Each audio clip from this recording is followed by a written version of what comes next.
আসসালামু আলাইকুম রহমতুল্লাহ। কী খেয়ে 5ই আগস্টের পরে বাংলাদেশের মানুষের এত নুনুজ্জ্বর হইল বুঝলাম না। যে নুনুসোনা এত গরম উত্তেজিত হয়ে যাচ্ছে কিভাবে করে, কি খেয়ে, কোন প্রোডাক্ট খেয়ে বুঝতে পারতেছি না। না কারোর উস্কানিতে ছাড়ে এই ধরনের কর্মকাণ্ড করতে মন চাচ্ছে।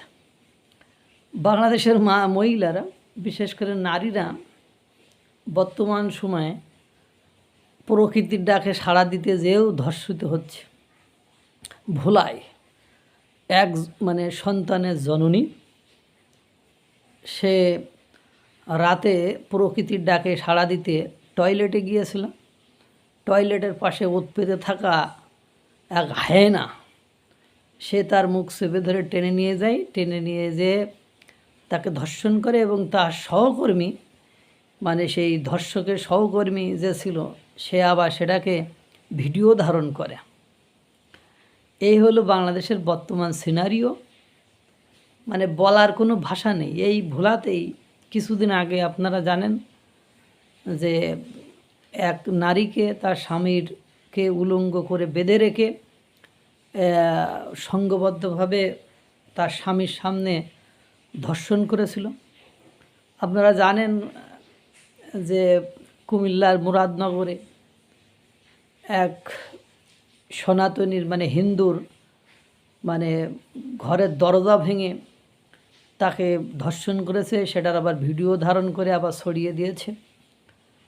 পঞ্চগড়ে এক মা তার ছেলে সন্তানকে নিয়ে বাপের বাড়ি যাচ্ছিল, পথিমধ্যে তাকে তুলে নিয়ে যে চা বাগানে ফেলে তার ছেলের গলায় ছুরি ধরে তাকে সংঘবদ্ধভাবে ধর্ষণ করে তার ছেলে এবং তাকে উত্তেজিত করে চলে যায়। 4-5 দিনের ঘটনা আপনাদেরকে বলছি।